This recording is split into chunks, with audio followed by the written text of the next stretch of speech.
হাজারেরও বেশি জাহাজ, 100-রও বেশি বিমান, তার সাথে অগুন্তি মানুষ যেখান থেকে আর কোনোদিনই ফিরে আসেনি।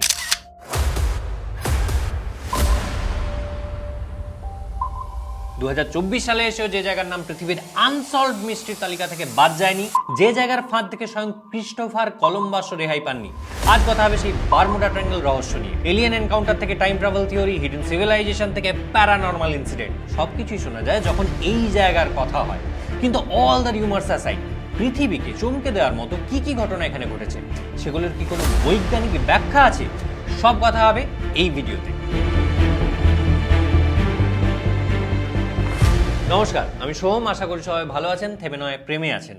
বারমুডা ট্রায়াঙ্গেলে যে রহস্যময় কিছু আছে সেটা প্রথম জানা যায় ক্রিস্টোফার কলম্বাসের 1492 সালের জাহাজের লগ ডায়েরি থেকে। বারমুডা ট্রায়াঙ্গেলের উপর দিয়ে যাওয়ার সময় হঠাৎ করে তার কম্পাসের কাঁটা ঠিকভাবে কাজ করা বন্ধ করে দেয়, অদ্ভুতভাবে ঘুরতে থাকে এবং কোনো দিক দেখায় না। পরবর্তীকালেও এই জায়গার উপর দিয়ে যাওয়ার সময় বহু নাবিক এবং পাইলটের একই অভিজ্ঞতা হয়েছে। কেন এরকম হয় সেই থিওরিতে পরে আসবো, কিন্তু তিনি আর কি কি অদ্ভুত জিনিস দেখেছিলেন আগে সেগুলো বলি। তিনি লিখেছিলেন রাতে একটা বিশাল গোল জ্বলন্ত কিছু আকাশ থেকে সমুদ্রে নামতে রেখেছিলেন। অনেকে মনে করেন সেটা ইউএফও বা আনআইডেন্টিফাইড ফ্লাইং অবজেক্ট। তৃতীয়ত, তার জাহাজ এই জায়গার উপর দিয়ে যাওয়ার সময় কোনো কিছুতে আটকে গেছিল, জলে এমন কিছু ছিল যাতে বারবার জাহাজ থেমে যাচ্ছিল। আপনি যদি এই সমস্ত ঘটনা অদ্ভুত ভাবেন তাহলে জানিয়ে রাখি এই তো সবে শুরু। বারমুডা ট্রায়াঙ্গেল লাইমলাইটে আসে 1945 সালের ফ্লাইট 19 এর ঘটনায়।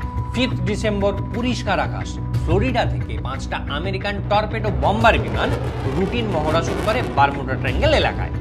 বারমুডা ট্রায়াঙ্গেল অর্থাৎ মায়ামি, বারমুডা এবং পুয়ের্টো রিকো, এই তিনটে জায়গার মাঝের প্রায় 5 লক্ষ বর্গমাইল এলাকা, যেটা নর্থ আটলান্টিক মহাসাগরের অন্তর্গত। এটাকে ডেভিলস ট্রায়াঙ্গল বলা হয় কারণ যত অদ্ভুত ঘটনা এখানেই ঘটে। ফ্লাইট 19 এর মহড়া এই এলাকাতেই হচ্ছিল। লেফটেন্যান্ট চার্লস টেলর ছিলেন এই মহড়ার লিডার। প্রায় 2500 ঘন্টার বিমান চালানোর এক্সপিরিয়েন্স ছিল। কিন্তু মহড়া শুরু হওয়ার কিছুক্ষণ পরেই অন্য একজনের সাথে, মানে অন্য এক পাইলটের সাথে টেলরের কিছু অদ্ভুত কনভারসেশন হয়, যেখানে এক পাইলট বলেন, I don't know where we are, we must have gotten lost after that last turn. উত্তরে টেলর বলেন, Both my compasses are out and I am trying to find Fort Lauderdale, Florida. Bangla বাজারে compass কাজ করছে না, তারা কোথায় আছেন বুঝতেও পারছেন না। আনফরচুনেটলি তাদের আর কোনোদিনই খুঁজে পাওয়া যায়নি। 5টা ফাইটার জেটি হারিয়ে যায়, যাতে পাইলট আর উইংম্যান মিলিয়েছিলেন মোট 14 জন। কিন্তু এর চেয়ে অদ্ভুত ঘটনা ঘটে একটু পরেই, কারণ এই ঘটনার কিছুক্ষণের মধ্যে সার্চ অ্যান্ড রেস্কিউ এর জন্য 13 জন ক্রিউ মেম্বার নিয়ে অন্য একটা বিমান বেরোয়, যার নাম PBM-5 মারিনার। অবিশ্বাস্যভাবে টেক অফের 20 মিনিটের মধ্যে সেই রেস্কিউ জেটের সাথে আর যোগাযোগ করা যায়নি। অর্থাৎ একই দিনে মোট 6টা বিমান, 27 জন মানুষ জাস্ট অদৃশ্য হয়ে যায় বারমুডা ট্রায়াঙ্গেলে। আগামী 5 দিন বারমুডা ট্রায়াঙ্গেলে সেই সময়কার সব থেকে বড় সার্চ অ্যান্ড রেস্কিউ অপারেশন চলে, কিন্তু আনফরচুনেটলি কোনো ধ্বংসাবশেষ পাওয়া যায়নি। হঠাৎ করে যেন পুরোটা ভ্যানিশ হয়ে গেছে। এর অনেক রকম থিওরি থাকলেও কয়েকটা প্রশ্নের সদুত্তর আজও পাওয়া যায়নি। প্রথমত, সবকটা বিমানের কম্পাসই কি একই সাথে খারাপ হয়ে গেছিল? How is it possible? দ্বিতীয়ত, সার্চ অপারেশনে কোনো ধ্বংসাবশেষ বা মিনিমাম সমুদ্রে ভেসে থাকা বিমানের তেল কোনো কিছুই পাওয়া গেল না। যাই হোক, ওই ঘটনার পরে ডেভিলস ট্রায়াঙ্গল নিয়ে প্রচুর লেখালেখি স্টার্ট হয়ে যায়। 1964 সালে আর্গসি ম্যাগাজিনে ভিনসেন্ট হায়েস প্রথম বারমুডা ট্রায়াঙ্গল এই টার্মটা ইউজ করেন, এবং তারপর থেকে ওই জায়গাটাকে বোঝানোর জন্য বারমুডা ট্রায়াঙ্গল নামটা ইউজ হয়। ভিডিও শুরুতেই আমি বলেছিলাম যে এখানে প্যারানর্মাল অ্যাক্টিভিটি অর্থাৎ ভৌতিক ঘটনার কথাও শোনা যায়। সেটার বেস্ট এক্সাম্পল হচ্ছে অ্যালেন অস্টিন জাহাজের গল্প। মন দিয়ে শুনবেন। 1881 সালে বারমুডা ট্রায়াঙ্গেলের মধ্যে দিয়ে একটা বাণিজ্যিক জাহাজ লন্ডন থেকে নিউ ইয়র্কে যাচ্ছিল, যার নাম ছিল অ্যালেন অস্টিন। বারমুডা ট্রায়াঙ্গেলে এসে জাহাজের ক্যাপ্টেন এবং ক্রু মেম্বাররা হঠাৎ একটা জাহাজ দেখতে পান। অদ্ভুতভাবে অনেকক্ষণ অপেক্ষা করেও সেই জাহাজের ডেকে কোনো মানুষকে দেখা যায়নি। তখন তারা পরিত্যক্ত সেই জাহাজে নামে, কিন্তু নেমে সবাই অবাক হয়ে যান, কারণ সেখানে খাবার, পানীয় জল, দামি জিনিসপত্র সবই ছিল, কিন্তু কোনো মানুষ ছিল না। সবকিছু এমন ভাবেই পড়েছিল যেন সেগুলো ব্যবহার করতে করতে হঠাৎই সবাই ভ্যানিশ হয়ে গেছে। অনেক ভেবে চিন্তে অ্যালেন অস্টিনের ক্যাপ্টেন ঠিক করেন যে এই জাহাজটাকে তিনি নিউ ইয়র্কে নিয়ে যাবেন। তাই কিছু ক্রু মেম্বারকে সেই জাহাজে রেখে আবার তিনি নিজের জাহাজে ফিরে চলে আসেন। দুটো জাহাজ আস্তে আস্তে বারমুডা ট্রায়াঙ্গেলের মধ্যে দিয়ে এগোতে থাকে, কিন্তু হঠাৎই পেছনের জাহাজটাকে আর দেখা যায় না। একটা ঘন কুয়াশায় যেন ঢাকা পড়ে গেছে পুরো জাহাজটা। কুয়াশা পরিষ্কার হলে অ্যালেন অস্টিনের সবাই চমকে যায়, কারণ জাহাজ থাকলেও জাহাজে ক্রু মেম্বারদেরকে আর দেখা যায় না, যেন হঠাৎই সকলে ভ্যানিশ হয়ে গেছে। এবার অ্যালেন অস্টিনে সবাই ভয় পেয়ে যায়, কিন্তু তবুও ক্যাপ্টেন সাহস করে জাহাজটা নিয়ে যাওয়ার সিদ্ধান্ত নেন, কারণ জিনিসপত্রের ভর্তি এরকম একটা বড় দাবিহীন জাহাজ, প্রচুর টাকার ব্যাপার। তাই ক্যাপ্টেন আবার কিছু ক্রু মেম্বারকে সেই জাহাজে পাঠান জোর করে। পরে কি হয়েছে নিশ্চয়ই আন্দাজ করতে পারছেন।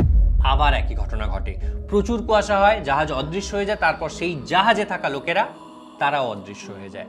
বলাই বাহুল্য, এরপর অ্যালেন অস্টিনের কেউ ওই পরিত্যক্ত জাহাজে যাওয়ার সাহস করেননি, কারণ তারা পশ্চিমবঙ্গবাসী নয় যে একই ভুল বারবার করবে। যাই হোক, অ্যালেন অস্টিন নিউ ইয়র্কে পৌঁছানোর পর ডেভিল স্ট্র্যাঙ্গলের এই ভৌতিক ঘটনা জাহাজের বেঁচে ফেরা ক্রু মেম্বারদের মুখে মুখে সারা পৃথিবীতে ছড়িয়ে পড়ে। তবে এখানে সমস্যা একটাই, এত পুরনো ঘটনা যে এর সত্যতা যাচাই করা এখনকার রিসার্চারদের পক্ষে সম্ভব হয়নি। অর্থাৎ অ্যালেন অস্টিনের ক্রু মেম্বারদের গল্প নিয়ে সন্দেহের অবকাশ আছে, কিন্তু যে ঘটনার সত্যতা নিয়ে সন্দেহের অবকাশ নেই সেটা হচ্ছে 1918 সালের ইউএসএস সাইক্লপসের ঘটনা। আজও এটা আমেরিকার নৌবাহিনীর ইতিহাসে সব থেকে বড় রহস্য। ইউএসএস সাইক্লপস 550 ফুট লম্বা American cargo navy sheep, crew member 306 জন। 1918 সালের 16 ফেব্রুয়ারি ব্রাজিল থেকে ইউএসএস সাইক্লপস তার যাত্রা শুরু করে। গন্তব্য ছিল বার্বাডোস হয়ে ইউএস এর বাল্টিমোর। বার্বাডোসে ইউএসএস সাইক্লপসকে দেখা যায় 4 মার্চে। পরের যাত্রাপথ ছিল বারমুডা ট্রায়াঙ্গেলের ওপর দিয়ে। আনফরচুনেটলি এটাই শেষ দেখা। এরপর কোনো দিনও এই 306 জন ক্রু মেম্বার সহ ইউএসএস সাইক্লপসের হদিশ পাওয়া যায়নি। ইনফ্যাক্ট ইউএস নেভিও এই ঘটনার কোনো স্পেসিফিক এক্সপ্লানেশন দিতে পারেনি। তার দুটো কারণ, প্রথমত জাহাজ থেকে কোনো এসওএস মেসেজ পাওয়া যায়নি, যেখান থেকে বোঝা সম্ভব যে কোনো যান্ত্রিক গোলযোগ বা প্রাকৃতিক দুর্যোগ হয়েছিল কিনা। দ্বিতীয়ত জাহাজের কোনো ধ্বংসাবশেষ পাওয়া যায়নি। স্বাভাবিকভাবেই সন্দেহ যায় সেই ওয়ান অ্যান্ড অবভিয়াস বারমুডা ট্রায়াঙ্গেলের উপর।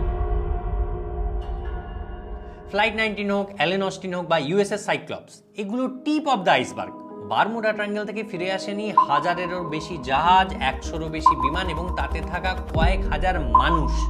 কিন্তু এত কিছু হঠাৎ হারিয়ে যাওয়ার পেছনে যে 3টে মেন কনস্পিরেসি থিওরি আছে, আগে সেগুলো বলি। প্রথমত, দাবি হচ্ছে কই মিল গিয়া জাদুর মতো এলিয়েন বা এক্সট্রাটেরিস্ট্রিয়াল ক্রিচাররা বারমুডা ট্রায়াঙ্গেলে আসে। এখান থেকেই তারা হিউম্যান টেকনোলজি আর হিউম্যান বডি কালেক্ট করে নিয়ে যায়। এরকম দাবি এলো কেন? কারণ পৃথিবীতে যেসব জায়গা থেকে প্রচুর ইউএফও সাইটিং এর দাবি আসে তার মধ্যে একটা বারমুডা ট্রায়াঙ্গেল।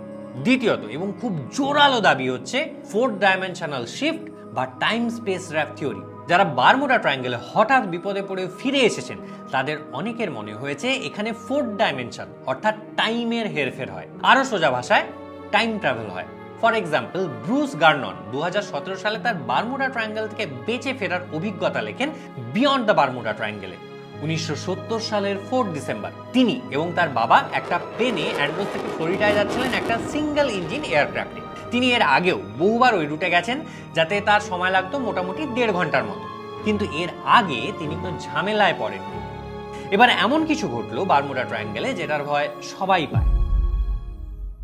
আকাশ পরিষ্কার ছিল প্রথমে, কিন্তু ব্রুস হঠাৎ ঘন কালো মেঘ দেখতে পেলেন সামনে, অনেকটা টানেলের মতো। এটাকে বোঝাতে গিয়ে তিনি বলেছেন যে তার বিমান ইলেকট্রনিক ফগ বা কুয়াশায় ঢুকে পড়েছিল। সেই কুয়াশায় ঢোকার পর তার প্লেনেরও কম্পাস কাজ করা বন্ধ করে দেয়, সমস্ত ইলেকট্রনিক ডিভাইস এবং ইন্ডিকেটর ম্যাল ফাংশন স্টার্ট করে। ফ্লাইট 19 এর মতো তিনিও দিক হারিয়ে ফেলেন।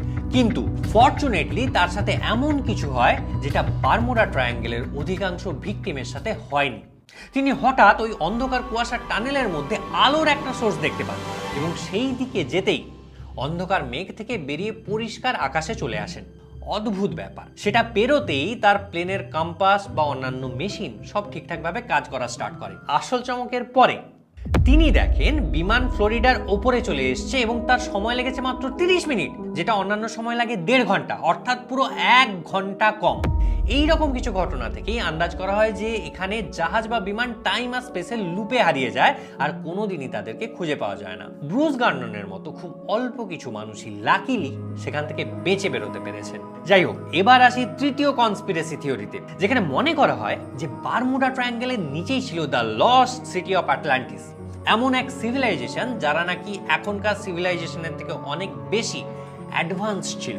অনেকে মনে করেন আটলান্টিকের নিচে তলিয়ে গেলেও এখনো এই সিভিলাইজেশনের কিছু এনার্জি সোর্সের এফেক্টে জাহাজ বিমান এগুলো অকেজো হয়ে সেখানে ডুবে যায়। এছাড়াও প্রচুর কনস্পিরেসি থিওরিজ আছে, কিন্তু আমাদের কাজ কনস্পিরেসি থিওরিতে চোখ বন্ধ করে বিশ্বাস করা নয়, বরং সায়েন্টিফিক পসিবিলিটিগুলো অ্যানালাইজ করা।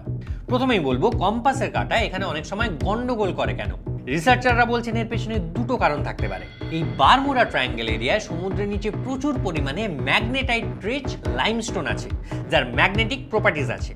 কম্পাসকে কোনো ম্যাগনেটের কাছে নিয়ে গেলে যেরকম গন্ডগোল করে, প্লেন বা জাহাজের কম্পাস কিন্তু এখানে এলে সেভাবেই গন্ডগোল করতে পারে। দ্বিতীয়ত, পৃথিবীর জিওগ্রাফিক নর্থ পোল এবং ম্যাগনেটিক নর্থ পোল অর্থাৎ কম্পাসে যেটা দেখায় সেই দুটো আলাদা, কিন্তু পৃথিবীর অল্প কিছু জায়গা থেকে দুটো একই। বারমুডা ট্রায়াঙ্গেল তার মধ্যে একটা, তাই কম্পাস দেখে এখানে ভুল হওয়ার চান্স থাকতেই পারে। এরপর আসি এখানকার ওয়েদারের ব্যাপারে।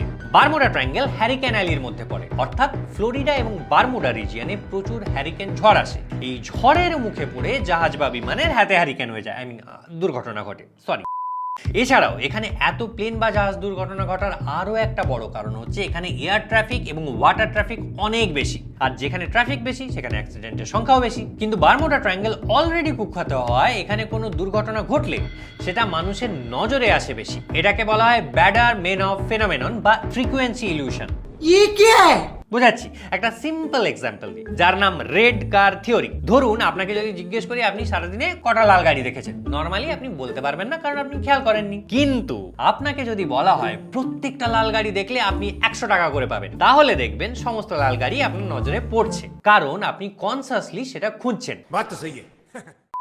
ঠিক সেভাবেই বারমুডা ট্রায়াঙ্গেলের ঘটনাগুলো মিডিয়ার নজর কাড়ে অন্যান্য এরকম অজস্র ঘটনার মধ্যে, কারণ মিডিয়া এই ঘটনা খোঁজে। মজার ব্যাপার, রিসার্চ বলছে পৃথিবীর প্রথম 10টা বিপজ্জনক সমুদ্রপথে বারমুডা ট্রায়াঙ্গেল নেই। কিন্তু তবুও একটা প্রশ্ন রয়ে যায়, অস্বাভাবিকভাবে হঠাৎ করে প্লেন বা জাহাজ হারিয়ে যায় বা ডুবে যায় কি করে? এমন কি হয় যে এসওএস সিগন্যাল পাঠানোরও সময় তারা পায় না? এটার প্রবাবল এক্সপ্লেনেশন হচ্ছে মিথেন বাবল থিওরি। সমুদ্রের তলায় জৈব পদার্থ পচে প্রচুর মিথেন গ্যাস তৈরি হয় এবং মিথেন হাইড্রেটের আকারে জমতে থাকে। যখন কোনো কারণে এই হাইড্রেট ভেঙে যায় তখন মিথেন গ্যাস প্রচন্ড বেগে জলের উপরে উঠে আসে এবং জলের বুয়েন্সি কমে যায়।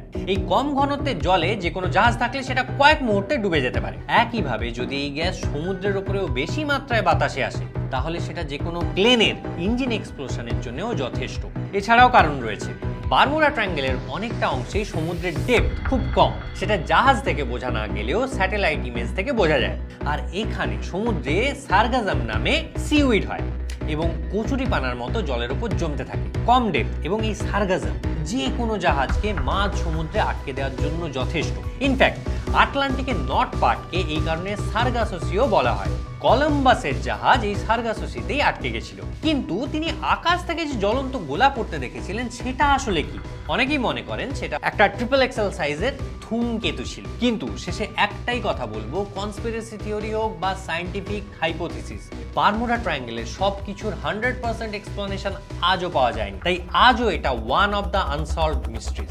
যাই হোক, সুযোগ পেলে আপনি কি বারমুডা ট্রায়াঙ্গেলে ঘুরতে যাবেন? জানান কমেন্ট বক্সে। আর এই মিস্ট্রি ভিডিও যদি আপনার ভালো লেগে থাকে, এরকম আরো ভিডিও চান, তাহলে প্লিজ কমেন্ট বক্সে জানাতে ভুলবেন না। সবাই ভালো থাকবেন, প্রেমে থাকবেন। আমি সোহম, দেখা হবে আবার পরের ভিডিওতে। Till then, tata.